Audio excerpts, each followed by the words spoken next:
ये आजकल का प्रेम जो सुबह आई लव यू, शाम को आई लीव यू, इसको तुम श्री राधा कृष्ण का प्रेम समझते हो? जहां सिर्फ अपना सुख देखा जाता, मेरा सुख, मेरे शारीरिक सुख। राधा कृष्ण का प्रेम वो भी हमारे जैसे ही है। कैसे हो जाएगा आपके जैसे?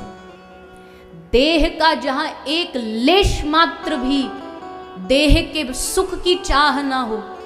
श्री राधा रानी ने कहा कि अगर कृष्ण को मुझसे दूर रहने में सुख है तो संपूर्ण जीवन कृष्ण मुझसे दूर रहे, लेकिन उसके सुख में कभी बाधा नहीं बनूंगी।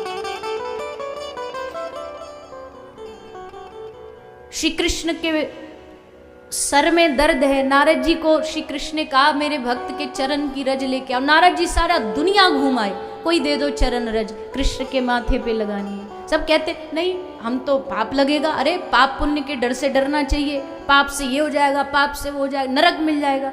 और जब वही नारद गया ना ब्रज, और गोपी और राधा से पूछा कि कृष्ण के सर में दर्द है, थोड़ी रज मिलेगी?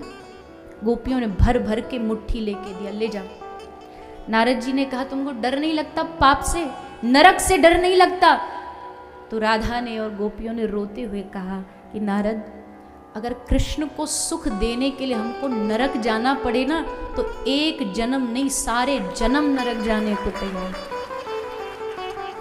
ये प्रेम है। ये प्रेम नहीं है जहां अपनी मानते जाओगे तो हा हा हा प्रेम है, और जैसे माननी बंद तो प्रेम खत्म। ये काहे का प्रेम है? और इसकी तुलना तुम राधा कृष्ण से करते हो।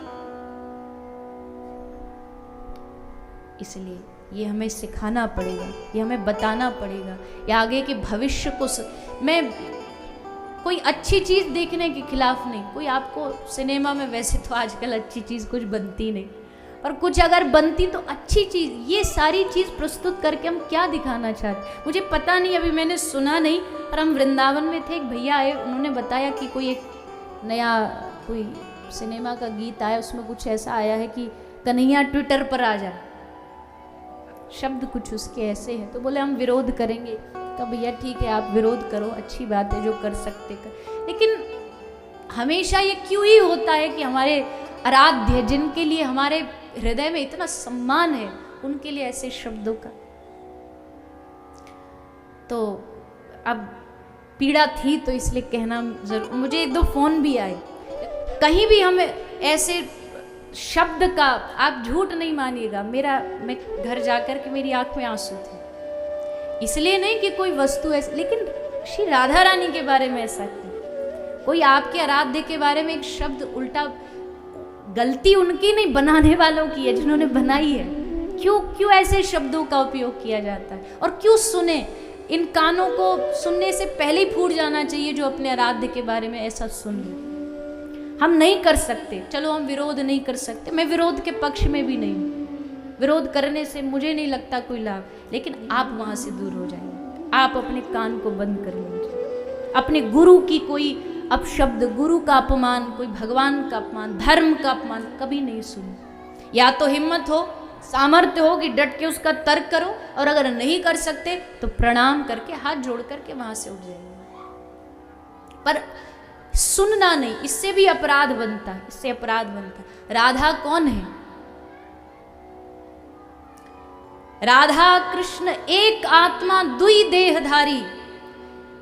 कई लोग कहते कन्हैया ने धोखा दे दिया राधा रानी को, शादी नहीं की, शादी कर ली रुक्मणी जी से। पहली बात तो ये बताइए, शादी के लिए दो लोग चाहिए कि नहीं चाहिए? शादी करने के लिए दो व्यक्ति चाहिए, तब शादी होगी। एक व्यक्ति अपने आप से तो शादी कर नहीं सकता, उसके लिए दो व्यक्ति चाहिए। राधा कृष्ण का विवाह इसलिए नहीं हुआ क्योंकि वो दो थे ही नहीं, दो होंगे तब तो ब्याह होगा। एक आत्मा दुई देहधारी। श्री कृष्ण देख रहे हैं कि एक कथा आती है,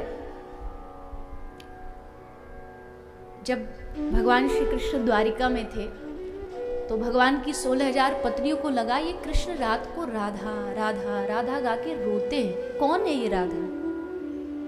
रोहिणी जी से पूछा, आप तो कृष्ण के साथ रही हैं ब्रज में, कौन है राधा, हमें बताइए। हंसने लगी रोहिणी मैया।